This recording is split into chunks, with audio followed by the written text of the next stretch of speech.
Hey YouTube, Lord Alex here, and today I'm going to do some work on one of my Glock magazines, and I figured I'd go ahead and turn on the camera. As you can see, all of these magazines have been color filled by me. What that means, they come like this, all black, and it's actually kind of hard to see the calibers and the round count if you're in anything but exceptional light, and even if you're out in the daylight and it's too bright, they're hard to see sometimes. And since I do have several magazines here that all go into the same weapon, and they are different calibers, I like to be able to know very quickly which ones I'm grabbing. So,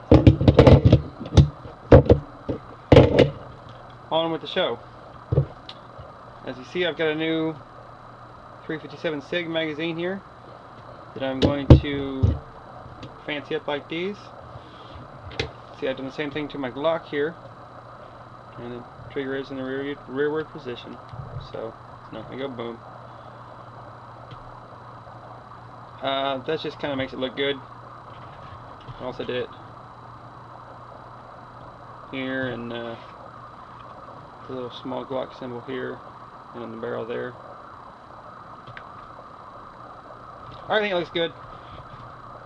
Alright, now, there are videos on YouTube about how to do this, and probably other places also. This is how I do it. Do not use crayons. You can use crayons.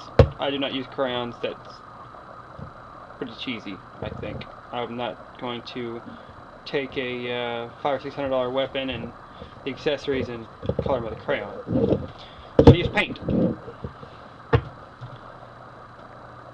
This is type of fingernail polish. It's not actually fingernail polish. It's called nail art lacquer. It's thicker than fingernail polish, and it comes with a very fine brush. If you can see, it's a real fine brush there. Not a big fat fingernail paint brush. Okay, what we're going to do first is unload the magazine.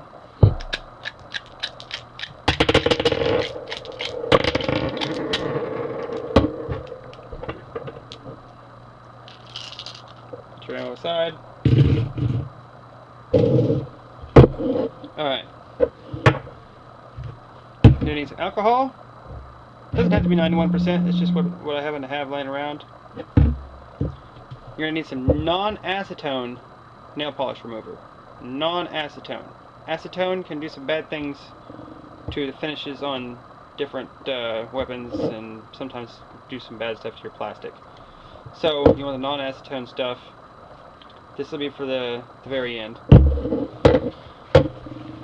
And you're going to need a couple paper towels.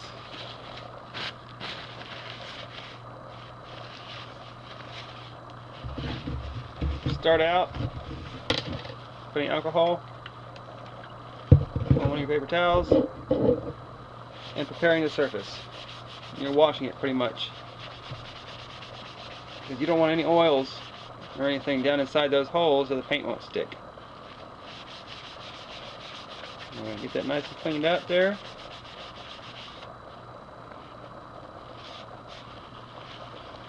Alright.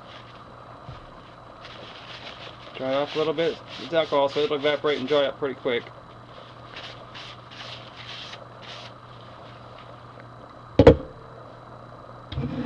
Now we can put this away. Alright, now what I do, shake up the paint. You can use model paint for this too.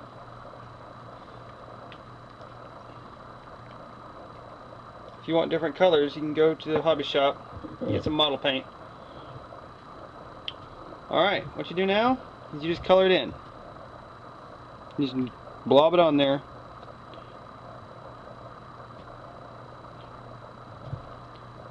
You don't have to try to actually trace the numbers. Just make a puddle on top of them. But you want to get that brush and kind of poke it down inside those indentations a little bit.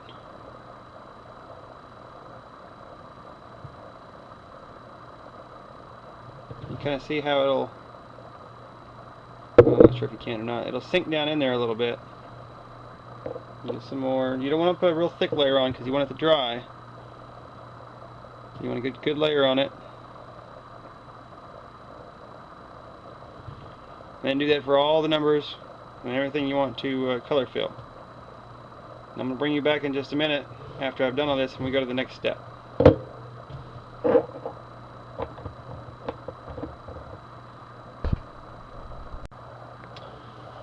Alright, we're back and the paint has dried.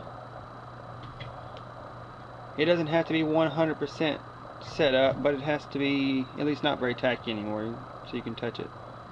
The thicker you put it on, the longer it's going to take. So remember that. Now, I don't know if you can see this or not, but the paint has actually settled down into the little notches. What we're going to do is, I have this X-Acto knife with this wide blade on here like this. If you don't have something like this, just a regular razor blade will work.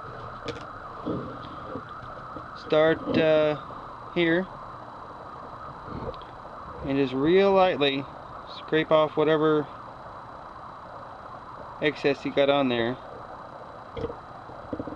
You don't want to take any of the plastic off.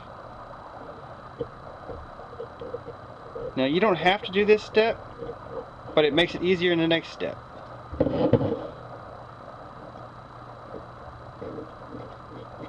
Just like that.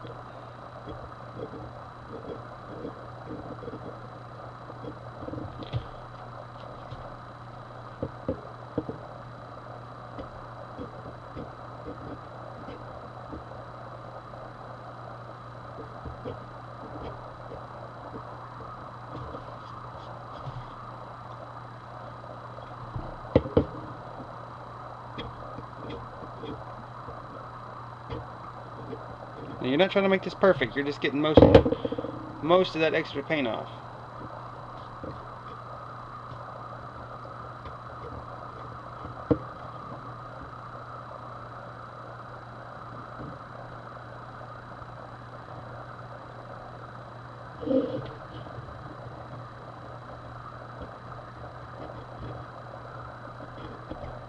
Alright, and you can see it's already starting to get the look that we're going for here.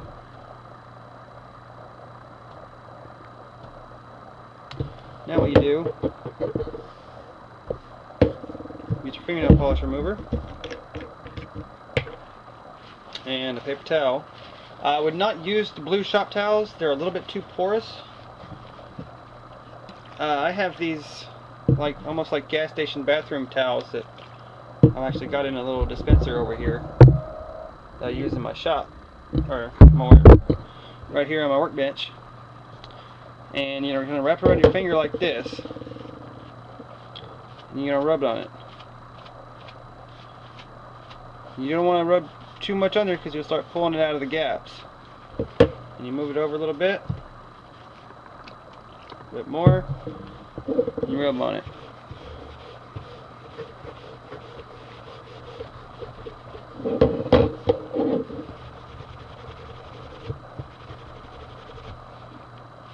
You gotta keep moving it around because when you get paint on this, you can smear the paint over the rest of the magazine or whatever you're color filling.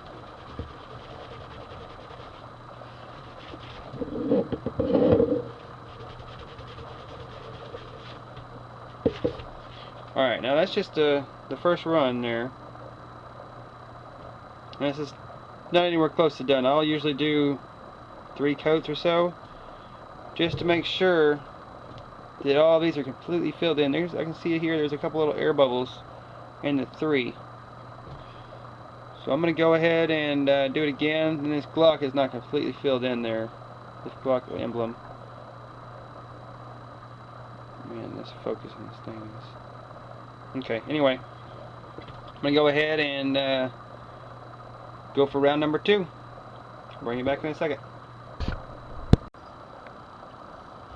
Alright, now I'm done. This is 3 coats. Everything turned out good. Just want to remember, you want to fill in all these indentations as much as possible. You want to completely and wholly fill them up, because if you don't, it'll look funny. You can turn it to the side and there'll be an edge that is more black than the rest of it because it's not completely filled in. But now it looks good. Now it matches the rest of my magazines, and I can definitely tell this is not a 40, and it's not a 9mm. So, thanks for watching. Thumbs up, subscribe, all that YouTube stuff, and I'll see you next time.